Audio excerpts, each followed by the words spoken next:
Good evening. You're watching World News Tonight on TVP World. I'm Aaron Darman. A €90 billion lifeline for Ukraine as European leaders strike an 11th hour deal to fund Kyiv without using Russia's frozen assets. Polish Prime Minister Donald Tusk insisting that it's better to have a piece of something than all of nothing. More in just a moment, but first, the latest headlines. Polish President Karol Nawrocki hailed a visit by Vladimir Zelenskyy to Warsaw as good news for Ukraine and bad news for Russia. And Poland's largest rail vehicle manufacturer picks up more than €1 billion in new funding. But we begin in Brussels, where European leaders have talked, disagreed and negotiated into the early hours of this morning to find cash desperately needed for Kyiv's fight against Moscow. The €90 billion loan now agreed upon for the next 2 years will come instead of the highly sought-after release of Russia's frozen assets, which Belgium refuses to approve. For more, let's go live to our EU correspondent Angela Skujins in the Belgian capital. Good evening, Angela. So how has this saga over funding Ukraine played out? Good evening, Aaron. So yes, after 17 hours of marathon talks and into the early hours of Friday morning, roughly 3 a.m, news had broken that EU leaders had finally come to a conclusion on how they would stump up roughly a third of Ukraine's financing needs from 2026 to 2027. The IMF puts this at roughly €137 billion. Ukraine needs this money to prop up its national budget and to continue repelling Russian aggression. Many hoped that this would be the reparations loan. However, it is now a €90 billion loan. The aim here is that the European Union would go to the financial markets, back this loan through the long-term budget with the aim of the money to start flowing as early as mid-January. All of the EU member states, except Belgium, pushed for the reparations loan pitch. That country was one of the major holdouts here. The Polish Prime Minister Donald Tusk took to social media platform X, in which he welcomed this funding initiative for Ukraine, however reinstated that the reparations loan is long from dead. Despite excessive caution of some leaders, Europe took the decision to finance Ukraine. The possibility of using immobilized Russian assets is still on. Am I fully satisfied? Of course not. But it is always better to have a piece of something than all of nothing. Despite the conclusions very much stating that Ukraine will receive that €90 billion loan, I have heard from senior EU officials today in the Belgian capital stating that the reparations loan is far from over. However, Bruegel think tanker Zalt Davist told me in an exclusive interview that for Belgium in particular to be persuaded to vote in support of this initiative, Russia and Ukraine need to agree to a ceasefire. At this stage, it's relatively early, to make any concrete predictions on what would happen with the frozen Russian assets. But also given the disagreement over past night, I think it extremely unlikely that EU leaders would agree on confiscating those assets without a very strong legal framework, for example, like a peace agreement with Russia, in which Russia agrees to pay for the damages it provided. Now, Angela, there have been some exemptions from the loan for the likes of Hungary, Slovakia and the Czech Republic. What happens next, especially for those that did not agree?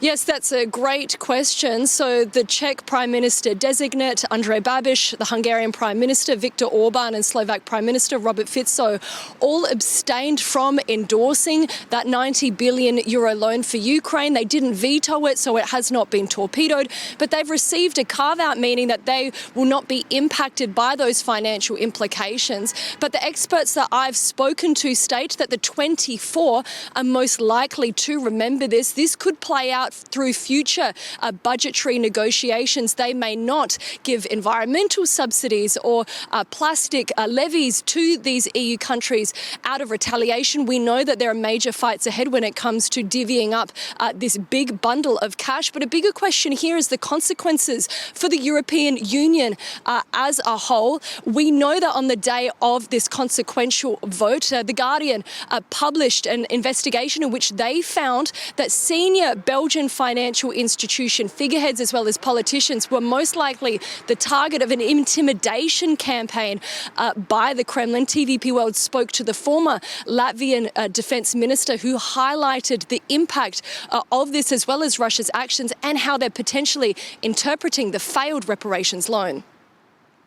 European Union officials reached a goal with which they can fund Ukraine. It is good. But at the same time, it also showed that European Union countries internally are divided regarding Russia, that they cannot make really hard steps vis-a-vis Russia, and Russia notices that because the really strong response would be simply use these frozen assets and not to be afraid of the Russian pressure. But we know that Russia is using all types of their skills available through their operational forces, through intelligence, threatening people, threatening officials. Quite strong commentary there. In the run-up to this very decisive vote, we also heard from our diplomatic sources that there were key divisions among the member states, those that are on the front line experiencing hybrid warfare such as Poland and those that are perhaps not. Despite this, the Ukrainian President Vladimir Zelenskyy, on a visit to Poland on Friday, thanked the European Union as well as the decisive role that Warsaw played in this vote, which gave Ukraine the money. It is an important principle that Russia be forced to pay for this war, a war that they started and maintained. I ask Poland to continue their support for Ukraine. The Ukrainian President Vladimir Zelenskyy speaking there. What is clear is that Kyiv has bought 2 years' worth of time through this loan. But another major unanswered question is how the EU aims to ratify this divide that has emerged regarding how far Europe will make Russia go to pay for the crime of aggression in Ukraine. Back to you, Aaron. That's our correspondent in Brussels, Angela Scourgens. Thank you. When it comes to strategic issues, Poland and Ukraine stand together. That's the message from Eurosceptic Polish President Karol Nawrocki after sitting down with his Ukrainian counterpart Vladimir Zelenskyy for the first time, warning that the meeting is, quote, bad news for Russia. As our defence correspondent Zuzana Jurek reports, the remarks are a departure from Nawrocki's previous rhetoric on Ukraine and put him on the same page as the country's centrist Prime Minister Donald Tusk. I sincerely hope that this visit will open a new chapter in Polish-Ukrainian relations, not only between neighbors, but between two European countries without which there would be no transparency, because there would be no security. The Ukrainian president's sentiment was expressed during his visit to Warsaw in a meeting with his Polish counterpart, Karol Nawrocki, the first meeting of the two heads of state since right-wing Nawrocki won the presidential election back in June. President Nawrocki, that's why I go back to the issue of the dilemma that he has, because he's been feeding on this Ukrainian skeptic sentiment during his campaign and after his campaign. He ran essentially on anti-Ukrainian platform. Right. He broke off from the consensus. Now, however, Nawrocki is clear in identifying the threat to Poland. Today's visit by Volodymyr Zelenskyy to Warsaw is good news for Ukraine, good news for Poland, and bad news for Russia. It proves that when it comes to strategic issues, Poland, Ukraine, and other countries in the region stand together, committed to democratic values. One of Nawrocki's voiced points of contention with Kyiv was the lack of progress on exhuming the victims of the 1943 Volhynia massacre, where an estimated 100,000 Poles were killed by Ukrainian nationalists. Zelensky's visit, however, shed light on potential progress. We should commemorate the victims of Volhynia in an appropriate manner. Today, the President and I discussed the exhumation work that is already underway and the initial results obtained. However, President Nawrocki, who received endorsement from US President Donald Trump during his election run, used the bilateral meeting to mirror the rhetoric of his American counterpart.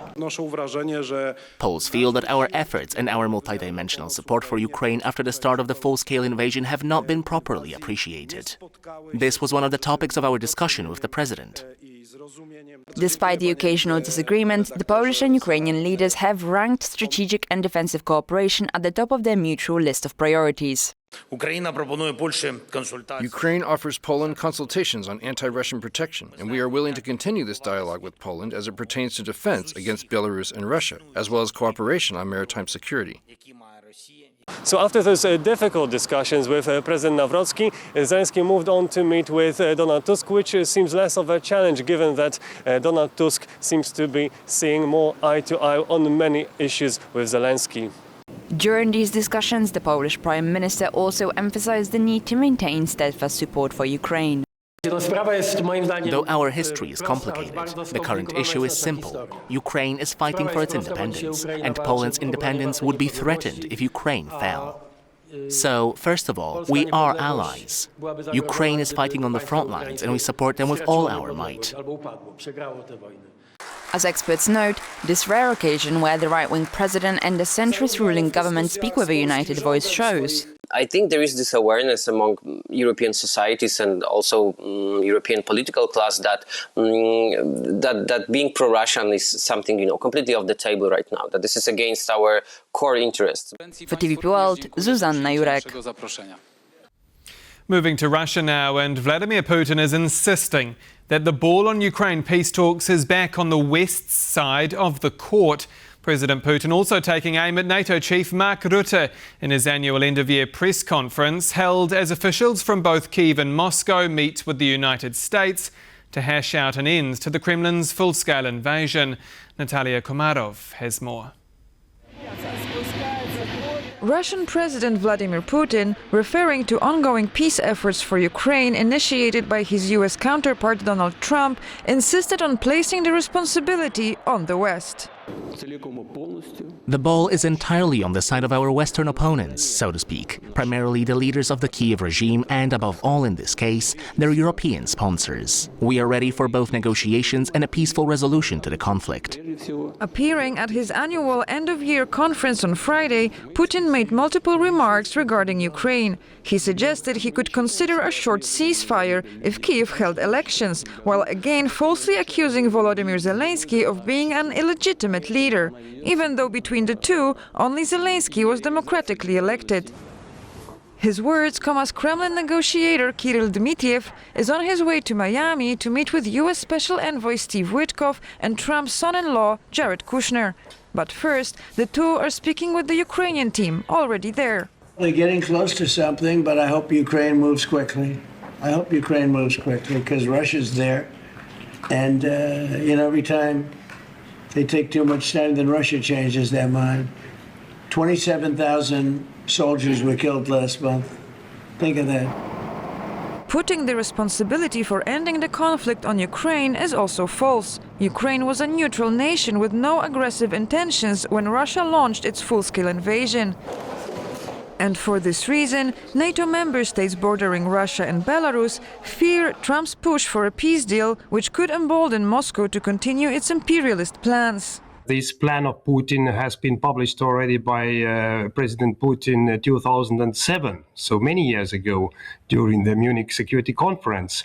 And we have been very clear on that, together with the Baltic states and also, I can say, Poland, that Russia will be a threat for Europe. NATO Secretary-General Mark Rutte has been urging member states to ramp up preparations, just in case. Too many don't feel the urgency, and too many believe that time is on our side. It is not. The time for action is now. What is he saying? I would like to ask him, listen, what are you saying about a war with Russia? Prepare for a war with Russia. NATO wants to prepare for a war with Russia. Can you read? Read the new U.S. national security strategy. However, Putin denied any plan to invade Ukraine back in early 2022. Moreover, while the new US national security strategy has indeed sparked concern among Washington's European allies, it includes no indication the US would abandon Central and Eastern European countries which do pay its fair share for defense. We see that the USA will see our region, I mean Central Europe, Eastern Europe and North Europe, as a place where their interests are the most important. And it's a good sign for us, for Romania, for Finland, for Baltic states. While many hope a peace deal will emerge, it still doesn't seem like Moscow is ready for concessions, as it continues to blame the West, or the Kyiv regime, for the outbreak of the war. We do not consider ourselves responsible for the loss of life, because we did not start this war. Putin said, as Russian bombs rained on Ukrainian towns and cities for 1,395th night in a row. But with European leaders agreeing to finance Ukrainian defense for at least 2 more years, its negotiating position is at least stronger than just a few days ago. I'm absolutely sure that now your position vis-à-vis Russia is much better. You have stronger cards. I know you don't play cards, as you said once. You remember this. But sometimes. For TVP World, Natalia Komarov. With us. And we'll break all of this down with Daniela Schwarzer, Executive Board Member at the Bertelsmann Stiftung, later on World News Tonight. Poland's largest manufacturer of rail vehicles, PESA, has locked in more than €1 billion in financing through a consortium spanning more than 20 local and global companies. And as Jan Kennedy explains, the biggest deal in the company's history could lead it straight to the Warsaw Stock Exchange. This train, like many others running on Polish tracks, was produced by PESA, the country's leading rolling stock manufacturer.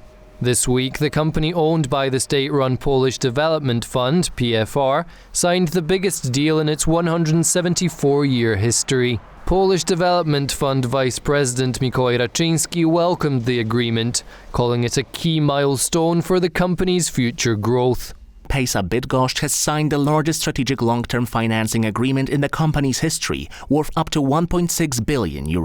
This is an important milestone in the company's development and the culmination of many months of work on our part. I would like to thank over 20 institutions for their trust in PESA Bydgoszcz and Grupa PFR. The consortium includes both new and international institutions, and with more than €3.5 billion in outstanding orders, officials say a production capacity increase is more than welcome. PESA now is at the moment when we must double the scale of the company, and we invest a lot. And we must finance work in progress, especially for new contracts and contracts which are under construction. Just 2 weeks ago, the Polish Development Fund presented a new strategy for its capital group. During the event, Raczyński floated the idea of listing some of the PFR-owned companies on the Warsaw Stock Exchange. The Warsaw Stock Exchange will always be an element we seriously consider for investments where listing a company on the exchange is possible and justified. While PESA might not be first in line for the listing, officials say the idea could be revisited further down the line. At present days, we don't work at this project because we still build the value of the company. But in the future, in the next few years, it is possible. For TVP World, Jan Kennedy. And joining me now is Daniela Schwarzer, Executive Board Member at the Bertelsmann Stiftung. Good evening to you, ma'am. Good evening. So after weeks of talks, Brussels has a deal. Ukraine has funding to fight Moscow, but it's not from Russia's frozen assets, and it only fills a shortfall for the next 2 years. Is this a last-minute plaster for Kyiv, or is it a real show of European strength? I believe that it's important that countries united behind the shared goal of supporting Ukraine, as the US has reduced its support for Ukraine. And Vladimir Zelenskyy had said that Ukraine is facing a financing gap in early 2026. And so it is a last-minute decision to provide funding. And the agreement on this goal is important. We saw disagreement over the past 2 days, but also the weeks heading to the summit, over the question, how should this money be provided? And a number of countries, including Belgium and others, did not want to use the Russian frozen assets. From a Belgian perspective, there clearly was a risk perception which was not shared, for instance, by the German Chancellor, who was very much arguing for the use of those assets. And now the European Union is borrowing money to fund the aid to Ukraine, which I think will work perfectly well. And the important thing is that the Russian assets will be used to guarantee those loans, and also if Russia does not pay Ukraine reparations, the assets will be used to refund the money that is now raised. So I think all in all, it was a good compromise that was found in a situation where national interests diverged over the instrument, but not so much over the goal. There was, of course, Hungary, which wanted to slow down things, but in the end did not block anything. So I think it was a difficult summit, but the result is extremely important because Ukraine will get the support it needs early next year. The thing is, European Council President Antonio Costa told us in the early hours this morning that, quote, we committed and we delivered. I'm interested in your view on this because they committed to releasing Russia's frozen assets, to winning Belgium over, and that did not happen. So that's not entirely true, is it? Well, indeed, the commitment to the instrument, i.e. using Russian assets, that did not work. I think it's important to note that Belgium was not the only country that had concerns about the use of the assets. And the reasons for that lie also in the fear for financial stability, because it would have looked from the perspective of some governments as destabilizing potentially to the Eurozone, or at least to individual financial institutions. And that was really also the Belgian concern. If those assets are seized, and other countries or actors could have decided to pull out money out of Europe because they feel that the situation wasn't reliable anymore. So I think now the goal is still to use the Russian assets, but there's more time to prepare how they can actually be used in a very different situation than we had in the course of this week. So I think those concerns need to be looked at, analyzed, and then the conclusions need to be drawn how, in the end, the Russian assets can be used in a way that provides an answer to those concerns, which some governments, in Belgium was the most vocal, but others shared this, that this can be handled. But it's true that the initial goal of using the Russian assets now, that was not met. Specifically on, you mentioned the two instruments at play here, the instrument of this borrowing loan. Is Polish Prime Minister Donald Tusk right then that, as he puts it, it is always better to have a piece of something than all of nothing? I totally agree. We now have at least a solution for Ukraine, and that is the most important thing to make sure that Ukraine stays in a position to defend itself. We very clearly see that Russia is in no way reducing its attacks on Ukraine. They happen at night, they happen during daytime, they hit civilians, they hit critical infrastructure. So Ukraine needs to be able to defend itself. And, pushing the country into a situation early next year where it can't fund what it needs to do anymore, that would have been a really disastrous result of the summit. So I think this solution at least fills the gap.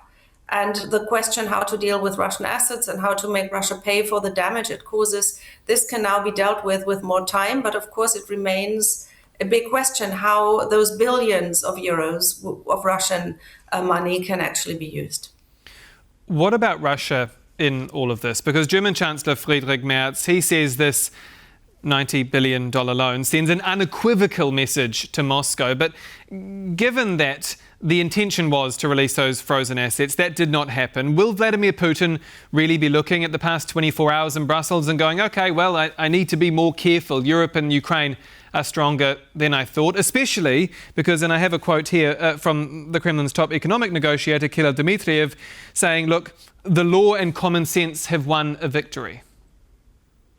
Well, that's, of course, a Russian interpretation, but the situation now is that the countries agreed to keep those Russian assets frozen and keep them frozen over time, so Russia does not have access to to the assets. And I think that's a very clear message. Although the money is not spent at the moment, there's still no access for Russia to those assets. And the commitment in the Council conclusions is very clear.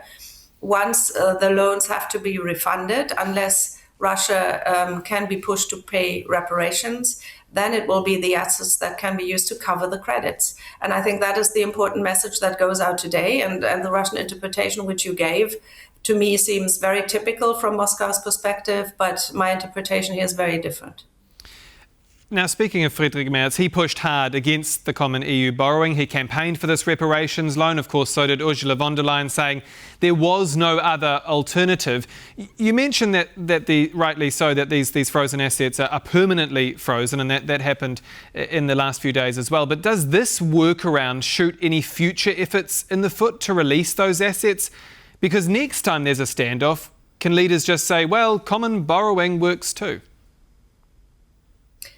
Well, you quoted the Chancellor Merz's criticism or resistance even in the beginning to going to the markets to borrow money for defense. And I think here we see a very strong continuity of a German position, which has nothing to do with Ukraine, but which has a lot to do with the idea how to fund European expenditure. And that is that Germany has never really favored, except for once during the COVID times when a big fund was created, the Next Gen EU fund. And, apart from that, it has never supported the idea to create Eurobonds or to fund European activities through extra borrowing. But it always emphasized that the money should be given by the member states and it should be used what is there. And now Germany left that position because of the sense of urgency that is in order to support Ukraine. So I think that is a very important signal. Belgian Prime Minister Bart de Wever has talked about feeling personally intimidated by the Kremlin. We've also heard these reports of officials from the Belgian Finance House, Euroclear, and other politicians being reportedly targeted by Russian intelligence. How worrying is that? And do you think the resistance in Brussels could show that intimidation works to a certain extent? First of all, we have to be very realistic. Russia intervenes in domestic debates and domestic societies every day. And so we are in a situation of hybrid attacks. And it is no surprise that those attacks were heightened before such an important summit. You can also see that in the social media sphere, the interpretation before the summit, but also after the summit, there is clearly a high amount of disinformation and of twisting the messages and reinterpreting. Now, what the Belgian Prime Minister has said is also very worrisome because he speaks of direct threats and direct blackmailing maybe. And that's part of Russia's strategy. I think Europeans need to make this public. It's important that we discuss this in order to look at the relationship that we currently have with Russia. Because still some people wish to believe that this is a war between Russia and Ukraine. But as a matter of fact, it is a conflict which reaches into our own societies. And if a European Prime Minister says he was personally threatened, this is something to be taken very, very seriously. And of course, such an intervention does occasionally have impact. I can't measure now how much of that impact was threats and how much was the concerns about using the Russian frozen assets and create financial instability. But it is clear Russia is intervening, Russia is threatening. So we Europeans need to stand together very closely and strongly and in a very determined way to protect peace on our continent and to hold the European Union together and most of all to support Ukraine as a defense itself. Now, we're running out of time, but I want to end with what you hinted at earlier. What happens for the loan to be repaid, which is that Russia sends its reparations to Ukraine and then that loan is designed to be paid back through that. But do you see a world where reparations aren't sent by Russia after a peace deal and that the EU member states are the ones that end up picking up this loan bill? Well, first of all, we need to come to a situation where there's a true peace deal. And that requires, in a first instance, to push Russia to a position where it suddenly has an interest to really negotiate. We haven't seen this now. But if the war ends, which I very much hope, the question now then is, can Russia be pushed to reparations quickly? What is the time to get all of this negotiated and solved. And on the other hand, we have the loans which will be given to Ukraine and which are based on borrowing in the financial markets. And those timelines may not match. So it can be that the Russian assets need to be used in order to pay back the money that is now going to be raised in the markets. I think the important thing is that member states have formulated very clearly that this is a path they are investigating, and they can now do it with much more time than during this emergency summit, because the Belgians asked for some kind of stabilization guarantees in case the situation gets out of control. They asked for guarantees, and they asked for very high guarantees. I think the situation will be very different if further down the lane, using Russian assets as part of a larger negotiation situation, if governments have had time to provide for emergency stabilization and to have clarity how exactly they will be used. So I think, we are now in a very different situation looking at the question how the assets can be used. Daniela Schwarzer, Executive Board Member at the Bertelsmann Stiftung, thank you so much for your time. Thank you for having me.